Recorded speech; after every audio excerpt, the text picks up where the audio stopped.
Você sabe que o brasileiro tem, você tem e eu tenho, porque é da nossa cultura, uma coisa que é apavorante.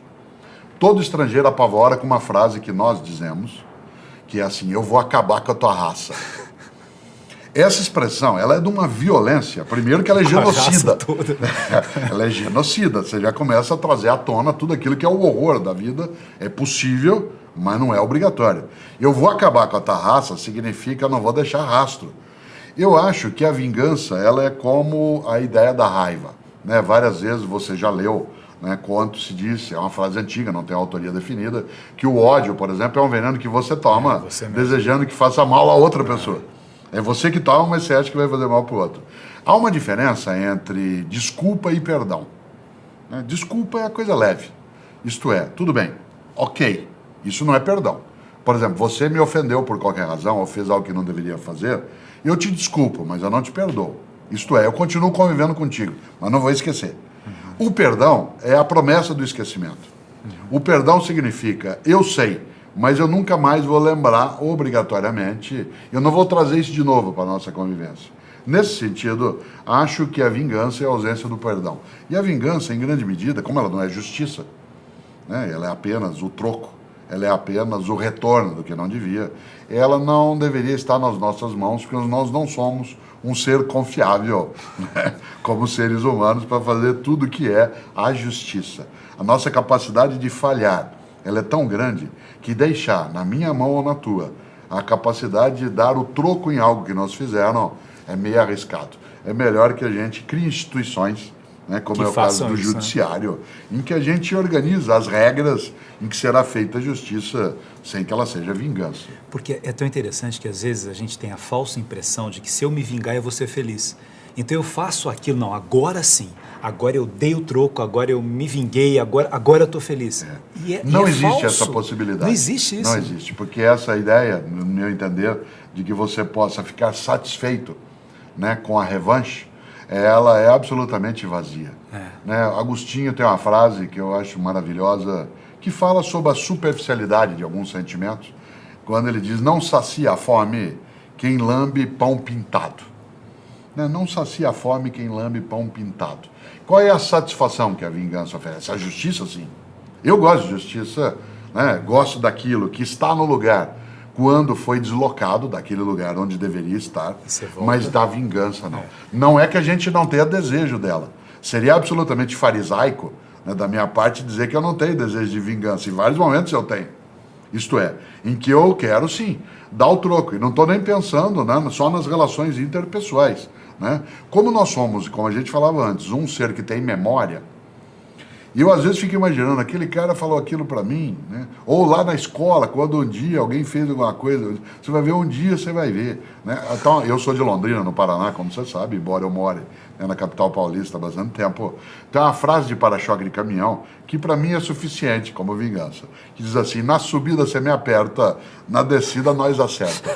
Certo? Então, esta lógica, ela é um pouco assim, espera aí, né? Vamos ver, o mundo dá muitas voltas, mas o desejo da vingança não é algo que a gente deva admitir, trabalhar e até, para usar uma coisa do interior, adubar.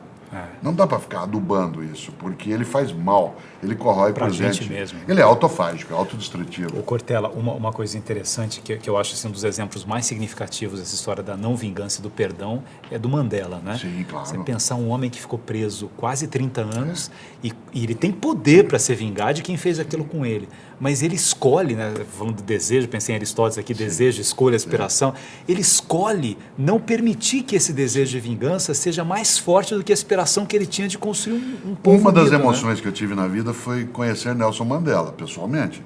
Eu conheci vários homens e mulheres importantes na minha formação e na minha história.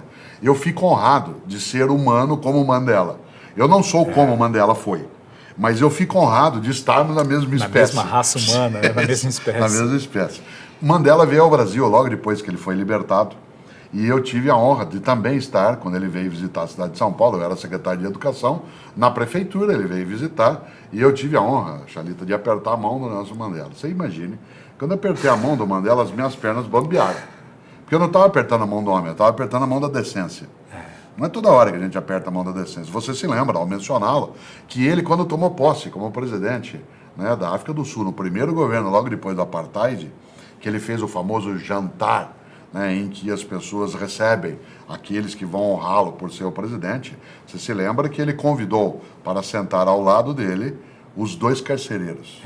Exatamente. É impressionante. É impressionante. Aliás, é mais do que isso, é irritante. É irritante. Como é que ele é capaz de fazer uma coisa dessa? Ele me humilha a fazer isso, porque eu gostaria de ser capaz dessa grandeza. Exatamente. Eu sou bem menor que ele, não que isso seja, né, um alto desprezo, mas é verdade. Um homem que passa 27 anos preso, 18 numa solitária, de 1,60 m. Mandela tinha 1,90 m de altura.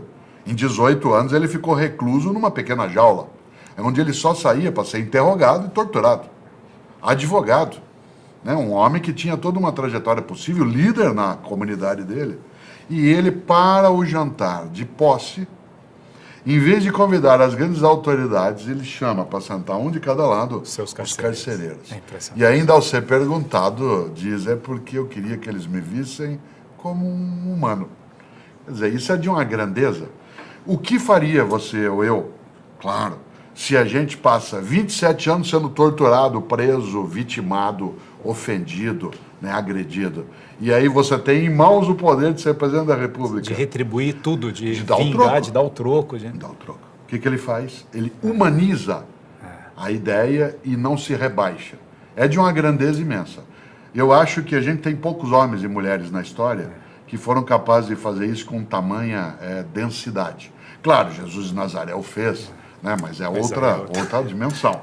Né? Mas a gente encontra isso em Sócrates, né, que vai sim para o fim, para a morte, com a cabeça erguida. Não quer fugir. Não quer, não sai. A gente encontra isso, né, naquilo que fez um dia Siddhartha Gautama, no modo de vida que escolheu. Né? Encontramos isso. Assis, né? Francisco de Assis. Né? Encontramos isso com Martinho Lutero, naquilo que conseguiu enfrentar. Encontramos isso com Madre Teresa de Calcutá. Irmã Dulce. Irmã Dulce. Aquela mulher que era frágil, com a coluna, dormiu mais de 20 anos numa cadeira, sentada, cadeira de madeira por causa da dor. Uma mulher desse tamanhozinho de amar, né? tem uma obra que hoje atende mais de 70 mil pessoas por dia. Você lembra da teoria da Irmã Dulce, da teoria da última porta? Né? Em que ela dizia, nós temos de ser, as irmãs, a última porta que alguém bate. Depois de nós não pode ela não ter outro lugar para procurar. Ela tem que achar em nós a acolhida. Começou num galinheiro, na Cidade Baixa, em Salvador, ali perto da Praça Roma. Né? Essa fragilidade de alguém que se torna grande, quando você cita o Mandela, né, em vez de lamentar, o que ela fez? Ou ele fez? Foi atrás, foi buscar.